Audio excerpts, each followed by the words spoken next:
I'm licking my lips when the video begins. Isn't that great? Totally not trying to insinuate anything or insinuate anything. Right, let's get into this. After I've done my routine of coughing and shit, what's going on? What's going on? In the UK, we've reached tier 4. We are in tier 4. Means a lot of shit, doesn't it? Lorries going to France are in a gridlock in Kent. People are protesting. Well, not on the streets, but they're not too happy with the shit that's going on. And apparently, there's a new strain of the virus, very deadly, very scary, happening one day. Mutation, right, means lockdown restrictions are gonna be longer.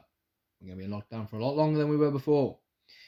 We're gonna be having to face tougher restrictions, as they've said.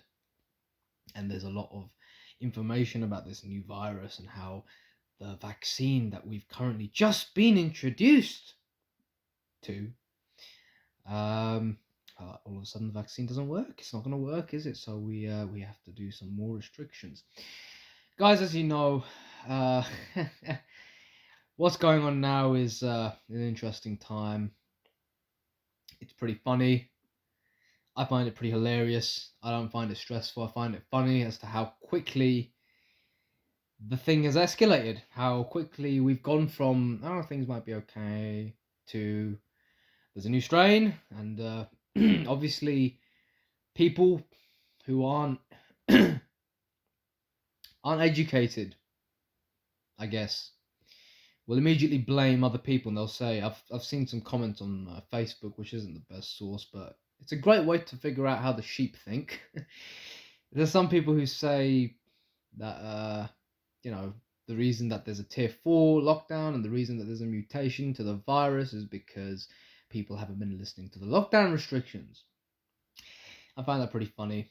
I find it really funny how people blame other people for something that's really not in anyone's control. If everyone just followed the lockdown restrictions, we wouldn't have a virus. Jesus fucking Christ, man. People have sex every day. People have been having one night stands for centuries, okay, and we've had a plethora of illnesses and viruses be spread because of that. I haven't seen anyone try to say that sex, one night stands, should be made illegal because of the amount of STDs that get spread. Okay, I know people frown upon it, some people anyway, but I don't see a case being made for it being made illegal. A lot of the times people say if people want to get together, let them get together. But now all of a sudden, when there's a virus like this, suddenly we have to make things illegal. Now, let me get one thing out of the way. Health and safety is the number one important thing. Okay, it is. And we as citizens have given up our balls to the government because of times like these, because of national emergencies. Okay, if there's a national emergency, the government has the right to do what they want to do because we've given them that consent. Okay, there's something called the social contract theory. I've forgotten who it's by. Is it John Locke or is it Thomas Hobbes? It's one of those two guys. I've got both of their books, which I haven't read yet. But one of those guys says something along the lines of, we've made a social contract, society, human beings have made a social contract with the government, which has effectively stripped us of the autonomy of an anarchist society. Now, I'm not saying we should have an anarchist society. I'm not saying we should have any sort of society. But I'm saying is there's a fine line between a national emergency and the policies that need to be undertaken during such a time. Okay, when a national emergency happens, the government automatically has dictatorial, authoritarian power. I mean, they've got the power to overturn any democratic process and institute legislation, the Coronavirus Bill of 2020, for example, that is effectively goes against every human rights bill that we've had introduced. The government has this right. I'm not saying that they're wrong. I'm not saying that they're breaking the law. They write the law, so they can't break the law. But what I am saying is keep an open mind,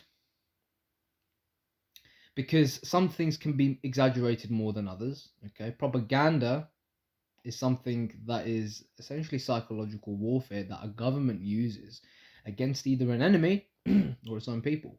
Okay, to keep them in line, or to keep them believing a certain thing, or to make influence their views, influence their beliefs, so that they can effectively get their people, get the target audience thinking in a certain way, so that they can behave in a certain way, which will effectively allow the government's desires to come into fruition, whatever they want. So, for example, when you want to demoralize an enemy, you utilize tactics of psychological warfare. And the governments of the past, whenever they've gone to war, have always utilized psychological warfare in various forms, and one of them is, of course, propaganda. I know that in the last days of World War II, the Allied Air Force, the US Air Force, would drop pamphlets over Germany and Japan, telling them that the war's over. Hey, the war's over, guys. Surrender. Surrender. The war's over. You've surrendered. Your armies have surrendered. Why are you fighting? When officially they hadn't surrendered. Both of them, Japan and Germany, had not surrendered officially. They were still fighting. Their forces were still under orders to continue the fighting. But because of the situation at the time and the doubt at this time, the underlying fear and paranoia of the citizenry of maybe we might be losing. We're seeing bombs come there. We're seeing artillery, enemy artillery hitting our cities. We're seeing we're hearing reports of Allied troops on our lands. Are we losing the war? That's all you need your target audience to think. Are we losing the war? And that's it, because that's a seed of doubt. And a seed of doubt is all you need to expand and to influence your own views on anyone. Okay? Psychologists know this. This is psychological warfare. And they know that doubt is the number one way to begin your tactic of psychologically breaking down your opponent. So this COVID shit, I'm doing that because I'm pointing to the TV, broadcasts every day, news, and there's a reason why I say limit your exposure to outside sources, because all of these sources are influencing you, and they could be creeping in any sort of impression which you don't want creeping in, and maybe you're not mentally guarded enough to discern information which is useful, or information that is really just trying to induce negativity, induce paranoia, fear, anxiety, distrust, doubt. Yeah, because any news that creates doubt, it's not news, it's psychological warfare. Okay, it's psychological warfare. And reports of the lockdown, restrictions getting worse, mutations of viruses, I take it with a grain of salt. I take all information with a grain of salt. I don't take anything with a holy grail sort of attitude. I take everything with a bit of doubt and skepticism, especially when it's sourced from the government and it's sourced from those kind of establishments, because I know that they have an agenda.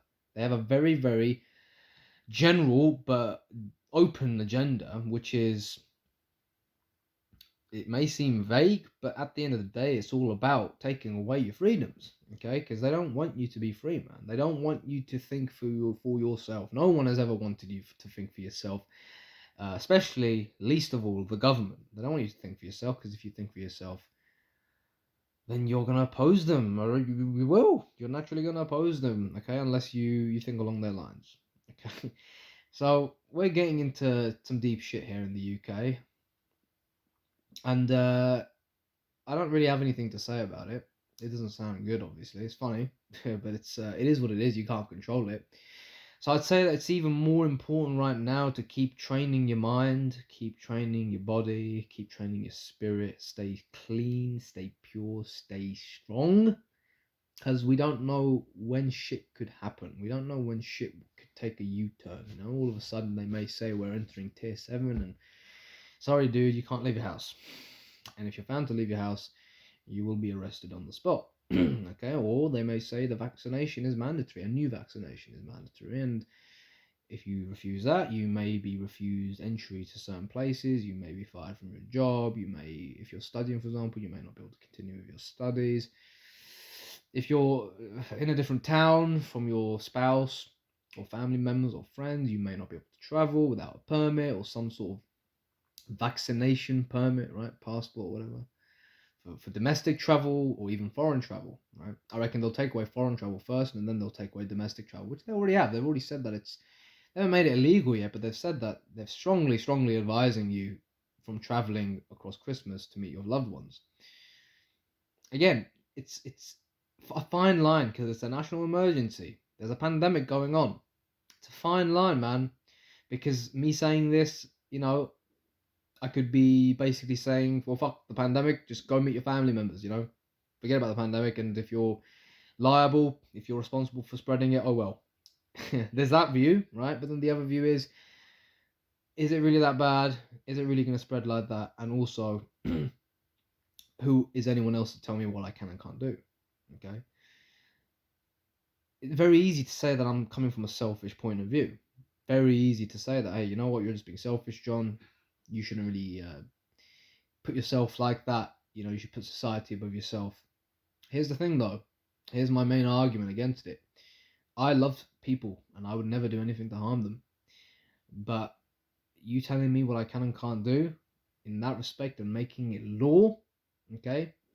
It's basically like that same argument. In order to save you, I have to kill you. In order to save you, I have to take away your freedoms. And I did not consent to that. Okay, I did not consent to that.